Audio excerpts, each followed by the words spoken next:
ಪರಮೇಶ್ವರನ ದಿವ್ಯ ಸನ್ನಿಧಿ ಔರಾದ್ನಗರದ ನಾಗರಿಕ ಬಂಧುಗಳಿಗೆ ನಾನು ತಲೆಬಾಗಿ ನಮಸ್ಕರಿಸ್ತೇನೆ.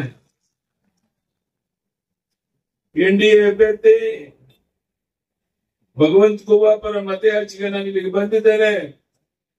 ತಮಗೆ ಗೊತ್ತಿದೆ, ಈಗಾಗಲೇ ಜಾತ್ಯತೀತ ಜನತಾ ದಳ, ಭಾರತೀಯ ಜನತಾ ಪಾರ್ಟಿ ಹೊಂದಾಣಿಕೆ ಮಾಡ್ಕೊಂಡು ಹೋಗ್ತಿರೋದ್ರಿಂದ ದೇವೇಗೌಡರು ಮಾಜಿ ಪ್ರಧಾನಿ, ಹಾಲಿ ಪ್ರಧಾನಿ ನಮ್ಮ ನರೇಂದ್ರ ಮೋದಿಜಿಯವರ ಸಂಬಂಧ ಹೇಗಿದೆ ನಿಮಗೆ ಗೊತ್ತಿದೆ.